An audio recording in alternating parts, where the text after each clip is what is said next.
afternoon, everyone. Thank you for coming out today. We're very excited about our program and celebrating the 200th birthday, the Bicentennial of the Oddfellows.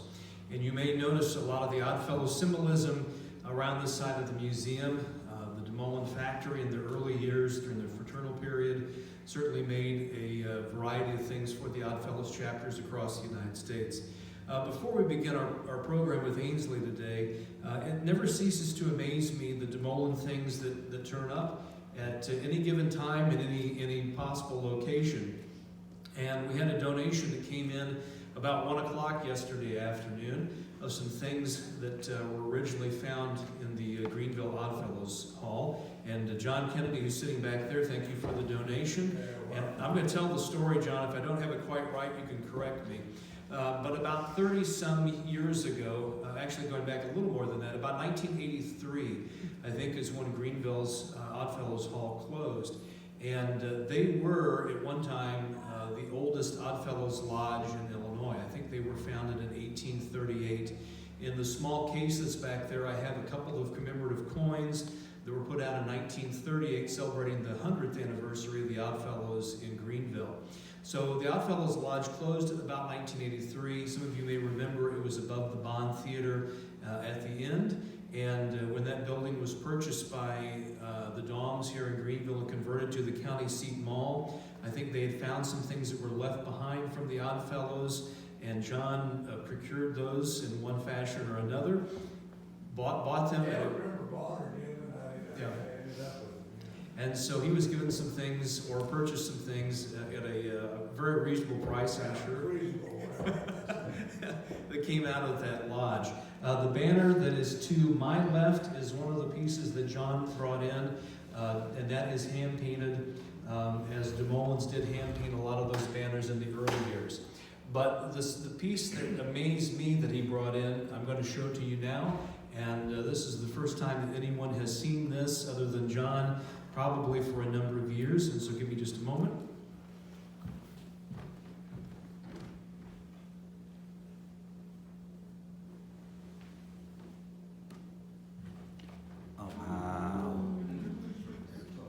This is from the Sorento, Illinois Oddfellows Lodge. And when John brought this in yesterday, first I was surprised. I didn't know that Sorento had an Oddfellows Lodge. Hand-painted banner. Again, this is turn of the century, early 1900s. It is not tagged, but it is definitely DeMoulin. And so we're excited to add this to our collection. That's amazing. This just is an amazing piece. I think our Oddfellows friends sitting in this section are pretty amazed by this right now as well. And so this is a great addition to our collection. We're certainly looking forward to, we'll probably get this framed and on the wall. So John, thank you. And if we could give John a round of applause for his amazing donation.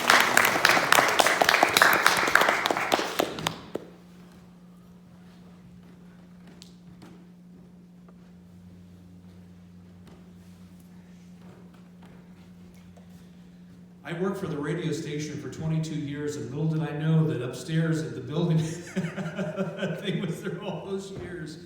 It does amaze me. This is, the museum's now been open for 9 years, and one of the most enjoyable parts about it is the hunt for DeMoulin artifacts. And one of the most often asked questions that we get at the museum is, where do you find things? Well, the truth is that things find us, much like the banners did, and a lot of the artifacts that we get now it's a situation where the museum is, I think, fairly well known, and people find a DeMoulin tag and artifacts find their way here. So it never ceases to amaze me, just when I think that we'll never find another DeMoulin artifact, or there's certain pieces that I don't think we'll ever see, lo and behold, they show up. So again, we're very excited about that. Ainslie, we're thrilled to have you here today. I consider you a mover and shaker in the Oddfellow movement in Illinois, and I think on a national basis. The Oddfellows, and I don't want to steal the thunder of his program, but they certainly were a major fraternal organization in this country, with their membership being, I think, the tops of all of the fraternal organizations at one time. They are making a resurgence, and we see a lot of young folks that are now getting involved with the Oddfellows. So with that, Ainslie Heilich, please come up and share your program. It's a pleasure to have you here today, sir. Thank you.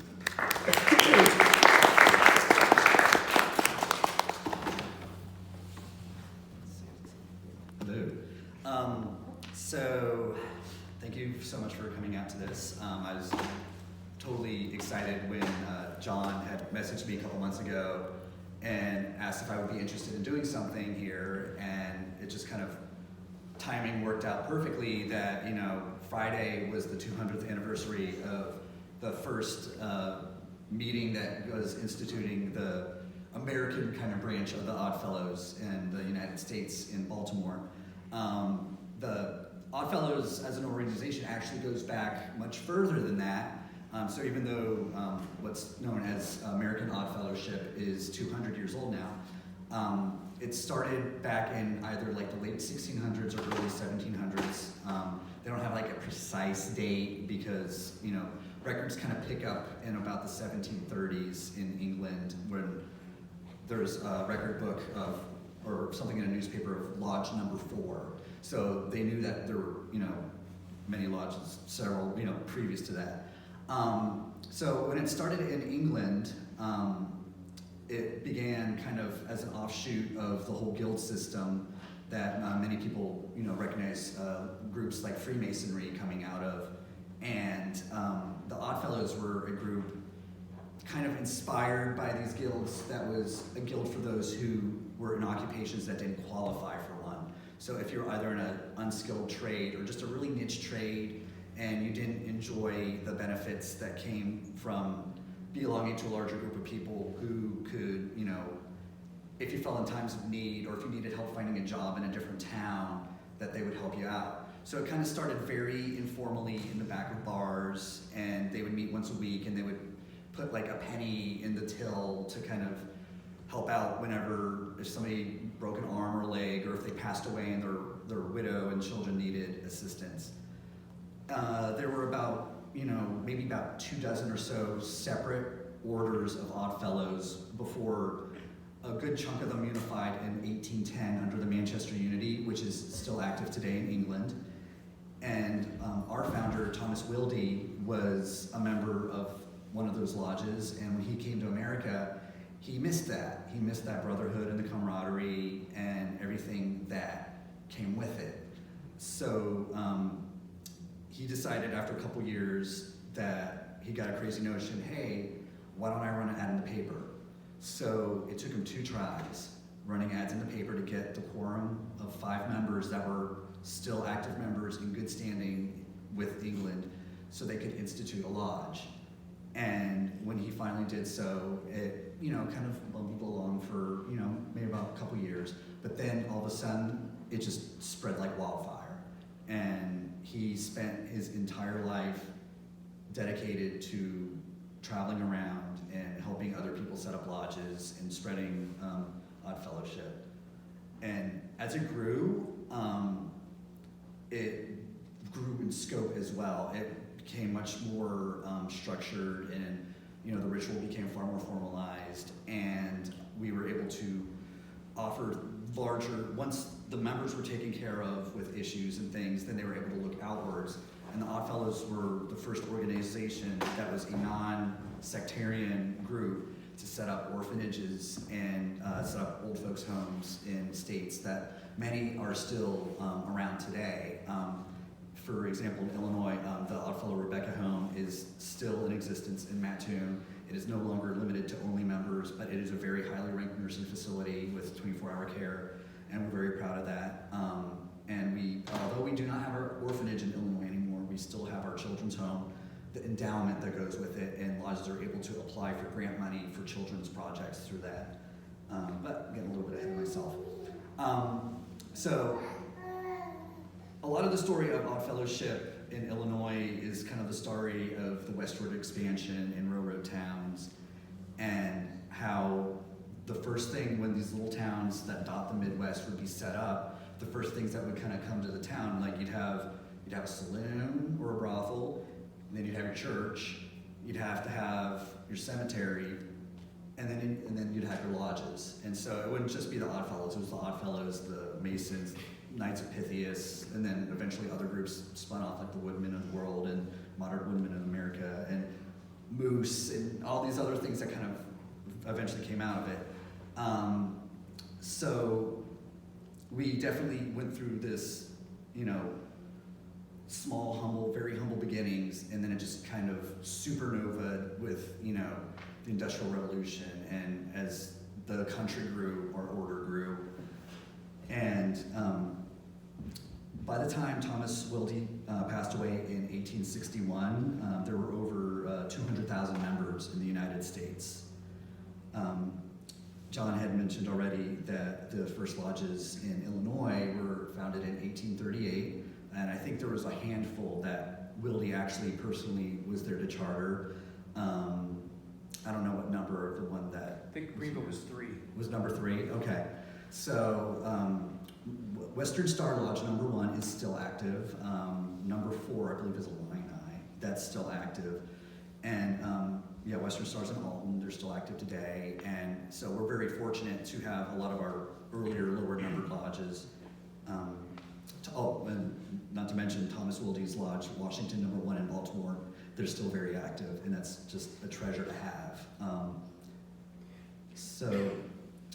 Odd Fellowship's always also been, you know, not a super kind of backward-looking group. It's been always looking forward and expanding and looking to what's next.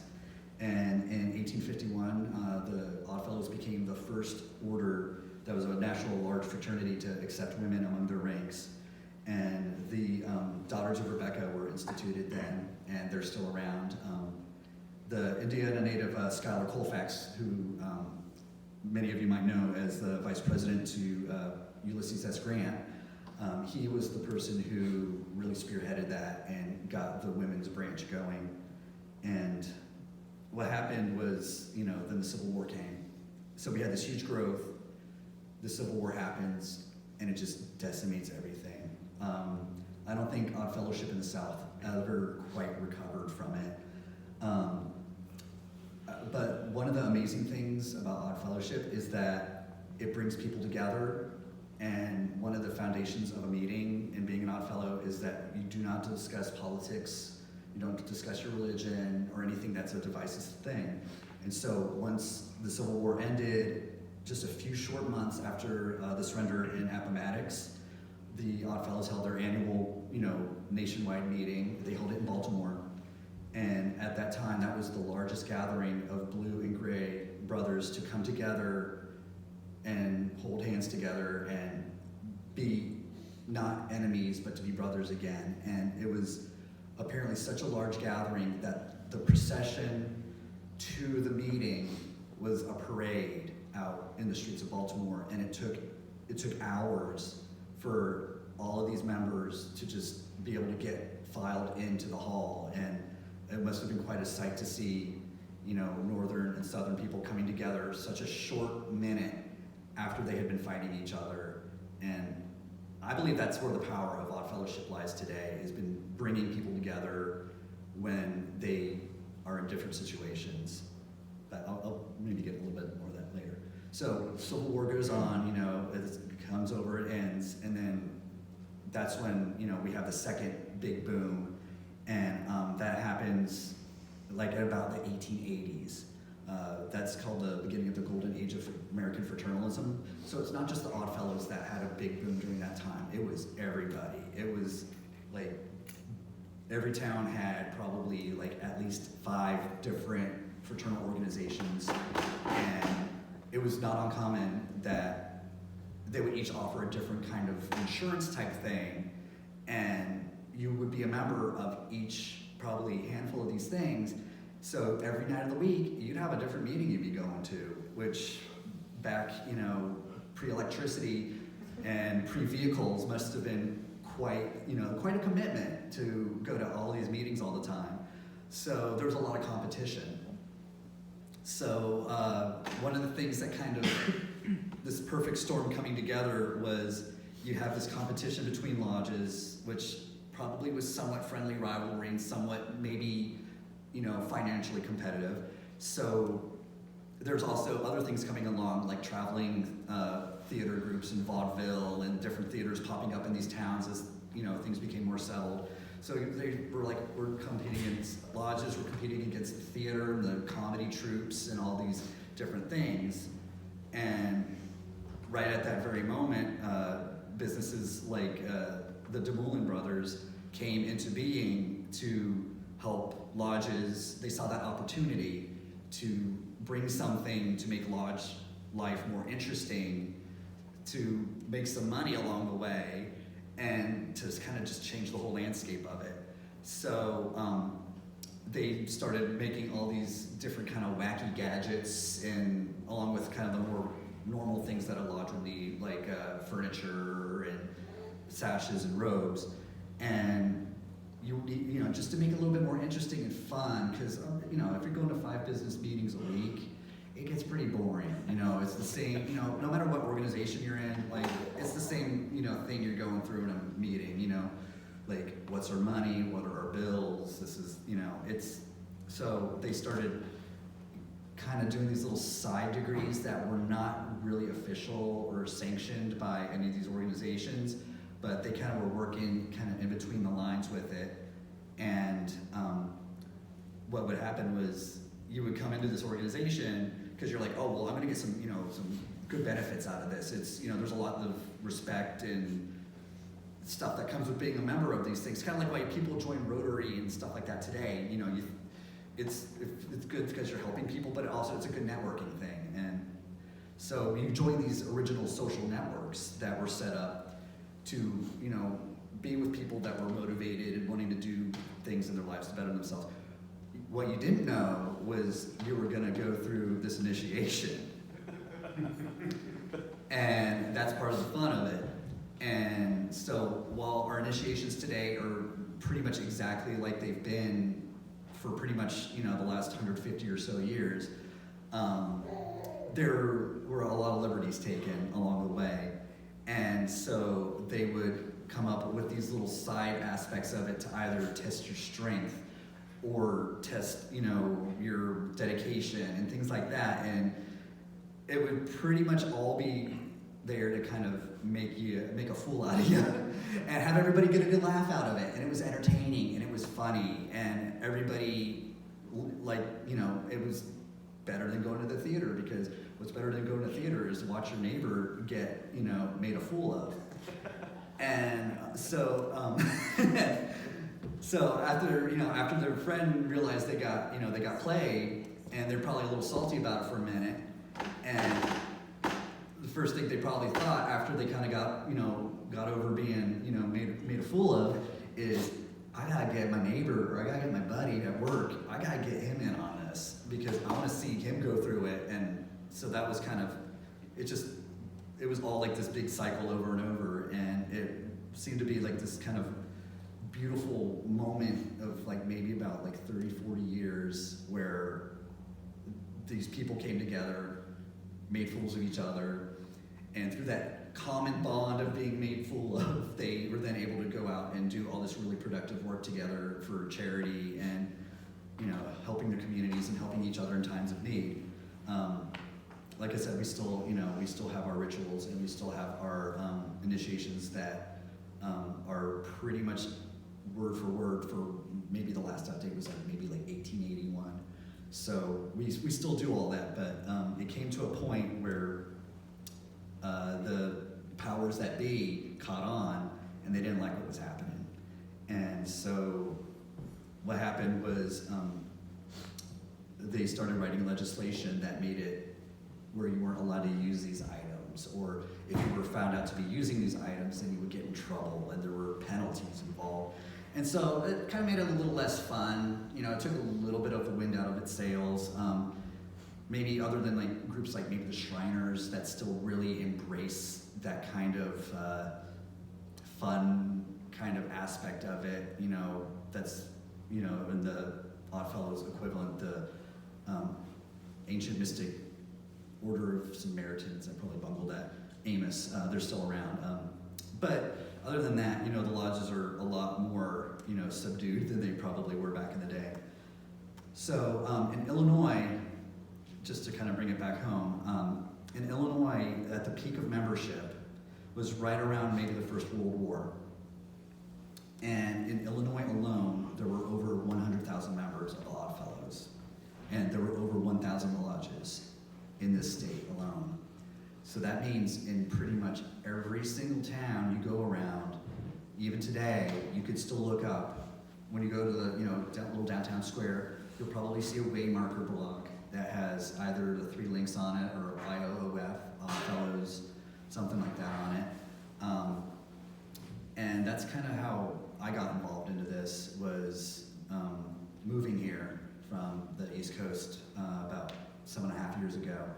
And me and my business partner, we bought a building that we knew had previously been an Oddfellows lodge, but we didn't know anything about the Oddfellows.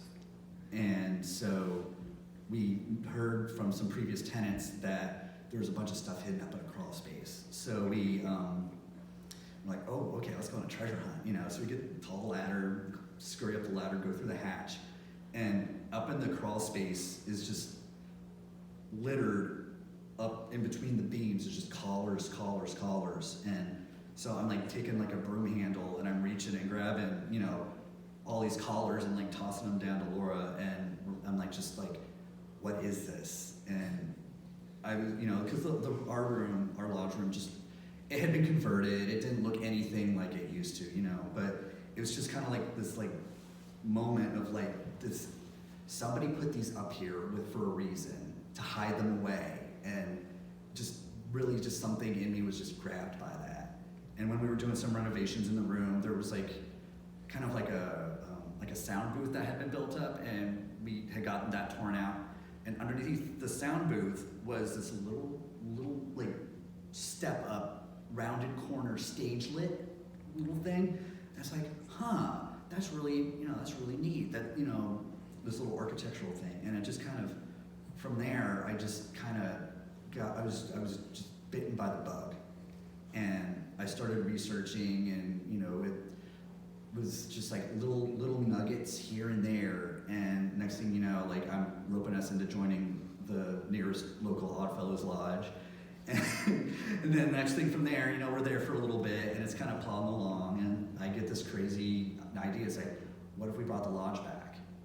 And I think much to your chagrin, we next thing you know, several months later, and a lot of work, we get the lodge room back, and we get 15 people rounded up to join, and so the Tuscola Oddfellows Lodge, after a 65-year slumber, was brought online again 4 years ago, and we're still having our ups and downs.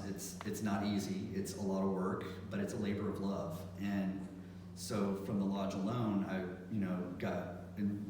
I have a very specific skill set that I'm good with art stuff. I could do websites, social media, and things like that. Even though I'm a tattooer by trade, I have, by being a business owner, developed all these other skills. And so the state website was kind of run down, and it's like, hey, why don't you let me, build this new website for you? And so it took a little bit of back and forth. Eventually, after about a year of me pestering, I got put on a committee, and I'm building this website. So then that happens, and then so everybody loves the website, things well and good. And then next thing I know, okay, so the big annual meeting of the whole everybody in the country, and the continent really rather, it was happening in St. Louis. So I'm like, okay, that's close. I'm gonna go. I'm gonna check this out. Meet all these people I've been talking to online. So I go there. Next thing I know, I get roped into being on the national committee. So for the communications committee is what it's called. So at that point, I'm like, let's redo the national website. So 6-9 months go by, and I get that built, and so now I'm running that website. I do the state website. I do the social media for both, and that clearly wasn't enough for me. So I started making all this art, and I started this blog with a friend who lives in Little Rock, Arkansas, and so we started this blog, and so there's, I've had this blog going for a number of years, and it's like, well, that's not enough. So I'm gonna start making all this art. So now I'm making all these designs and just kind of giving it away, because I make my money tattooing. It's, I'm gonna keep helping by any way that I know how to help. And so with the 200th anniversary happening right now, it's been really cool because I've made all these different designs, and I've just kind of given them out to the world, and I'm seeing it online on all these different things. You know, it's going to go on a license plate, which is really cool, and on T-shirts, on cakes and stuff. And I roll in here today, and boom, there's my 200 on the cake, and it's just like, that's really cool. And it's super gratifying to know that like my art has been able to go out and, you know, help promote the order in a way that, you know, maybe my art wouldn't have reached an audience in, you know, in an effective way otherwise. So, so I got a little bit ahead of myself. So backing up to the decline. So probably the biggest hit to the Oddfellows was the Great Depression, and to many, many great organizations. Since the Oddfellows was involved in a lot of insurance type programs, they went bankrupt. A lot of lodges closed. Members couldn't pay the dues, because the dues back then were, I did the math, and it was around the equivalent of $500 a year in 2019 dollars. And dues now, to be an Oddfellow, like our lodge it's $50 a year. So that's a, you know, and if you're a member of multiple organizations and it's the Depression and you're losing your house, you gotta drop something. And so that's where a lot of people had to, you know, they lost their shirt. They couldn't afford to be a member anymore. So that happened. And then to help, you know, the country get back on its feet, FDR, who was very well known in this basin, but he and Eleanor, they were also involved in the Oddfellows, and she was Rebecca. And a lot of his programs for the New Deal were actually based on a lot of Oddfellow programs. So by kind of taking inspiration from the great works that we do and applying them on a national level, while it did help everybody as a whole, it kind of gutted what little power that the Oddfellows had left. So the Oddfellows then kind of just coasted along for like the next about 60 so years and kind of faded away from the public conscious. We didn't have, you know, great, you know, other than, you know, like modern-ish presidents, you know, we didn't have our founders of America, like the Masons, being members to kind of help promote us. And so we just kind of, and a lot of the work was about doing stuff without getting recognition. So even though the lodges might have been active, they weren't getting noticed for it. And even though we were a very well-known, our members surpassed the amount that the Masons had for a couple years there in the late 1800s, it just quickly just faded into obscurity to where nobody knows about us. And that's part of what I'm trying to change, is to try to just get that, you know, get the art out there, use social media to get the name out there, you know, get people posting stuff. So I think there was a little bit of an awakening that has happened over the past couple decades. In 2001, the Oddfellows decided to go fully co-ed. So that meant that the sisters that were Rebecca's could now also be Oddfellows, or you could just be an Oddfellow, or whichever, you know, everybody could be a member of both. So you can take your pick of what you want to do, or you can do it all.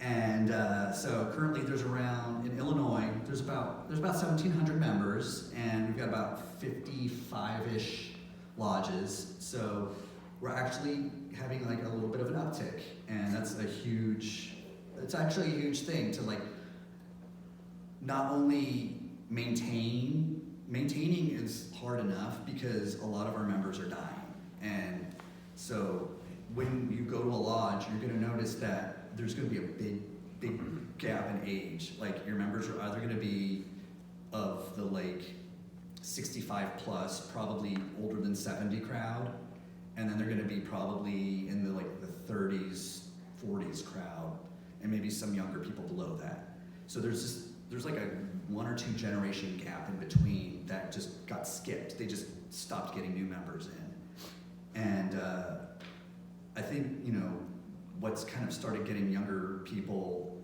involved and interested in it is, you know, of course, like there's the TV shows that are popular right now that have the oddities and the, you know, the movies with the national treasure, a little bit of mystery with your history, you know, and that makes a little bit something exciting to kind of secret society stuff. And that's kind of like a draw, because it's like fun, and it's like, ooh, what is this, you know? But then you get involved and you realize that it's like, other than like, you know, what you think the mystery is, it's like, it's really not like super like spooky under, secret of darkness kind of stuff going on. We're just a bunch of people that like to come and hang out and eat food and, go do some good stuff for the community.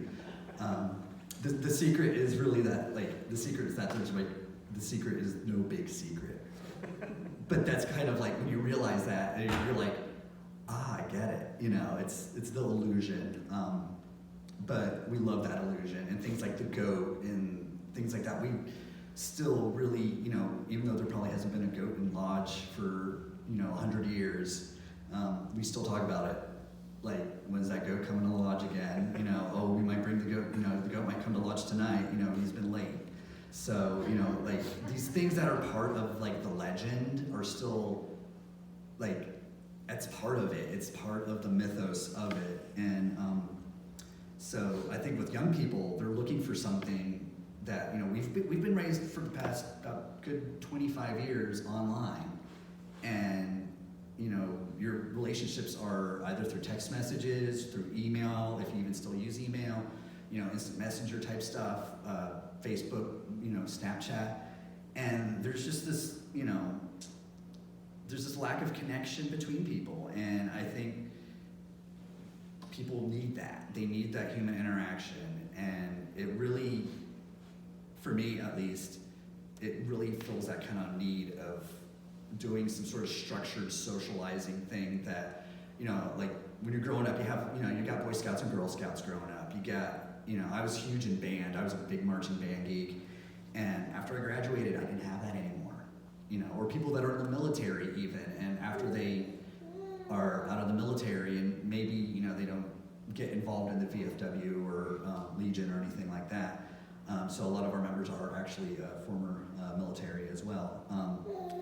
It just brings people together, and you realize that when you hang out with people that maybe aren't the exact people you would hang out in your normal friend circle, you learn a lot about yourself, and you learn a lot about others, that they're not just what they've put on their Facebook. So back it up once again, I've got some screenshots here of from one part's from Ritual that I think it's okay to read because it pertains specifically to this and it doesn't reveal anything spooky or untoward. And one's from I think it's a 1914 Code of Law book from the Sovereign Grand Lodge. So I don't know exactly when the code laws were passed that you could not be using these things, but I think it went back pretty far. Probably one member I asked, they said maybe like the 1860s it started. So section 914 of penal offenses reads, the introduction and sale of ludicrous devices, etc. is forbidden. Any member of the order who shall introduce, sell, or offer to introduce or sell to any subordinate lodge, which is like just your regular lodges, any subordinate lodge, encampment, Rebecca Lodge, or canton of the Patriarch's Militant, any device which shall be calculated to travesty or make ridiculous the lessons taught by the several degrees of the order shall be guilty of an offense against the laws of the order, and upon conviction shall be expelled. So that's section 914, and then going down to section 916, lodge room is not to be used for conferring spurious degrees. No hall or lodge room of the order shall be used by any subordinate lodge of the order or by the members thereof for conferring or rehearsing any degree or degrees not provided by the Sovereign Grand Lodge, and any officer of any subordinate body of the order who shall suffer or permit any such degree to be rehearsed or conferred in any hall or lodge room over which he shall have control shall be guilty of a violation of the laws of the order.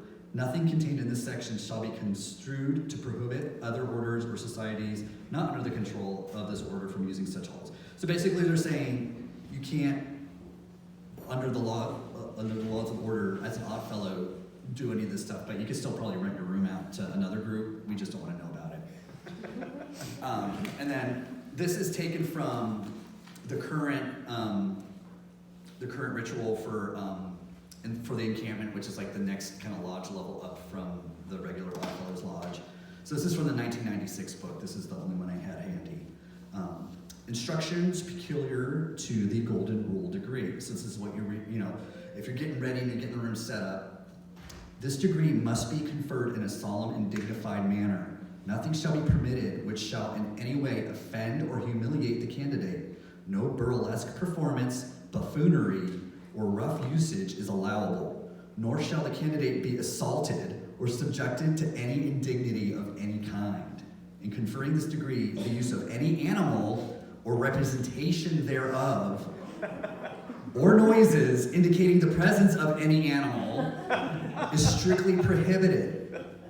Appropriate scenery, costumes, and furniture may be used, the same being left within reasonable limits to the option of the encampment, but in no case must such additions be allowed to conflict with or modify either the form or language of the use or the language of the ritual. The use of guns, pistols, blank cartridges, explosives of all kinds, and every kind of firearms or offensive, irritating, or overpowering drugs or chemicals is strictly prohibited. So that kind of verbiage on both ends there kind of put the kibosh on doing any of the side degrees that were so, profitable for the DeMoulin brothers, and I'm sure many other orders also passed very similar legislation as well to try to kind of rein things in and keep the party down to a little dull roar. And I think, it's, even though it's not officially part of Oddfellow history, it's a very important part of Oddfellow history that often kind of gets missed. That, it isn't all serious. It doesn't have to all be hard work and, pomp and circumstance. That, we are odd, and there's a reason we joined the Oddfellows instead of joining, any number of other organizations. Like my dad's in Rotary, my mom's a Kiwanis. I could have joined one of those, but no, I need something a little bit more out there that kind of, it still has those great, community abilities, but also has that little something weird, a little something extra. And I think coming across the DeMoulin, museum was a huge, boost to me to find like yes, this is what it's all about. Is like the weird stuff that you don't get in everyday life. So I don't know at this point, should we do questions? Yeah, take some questions. Yep. So.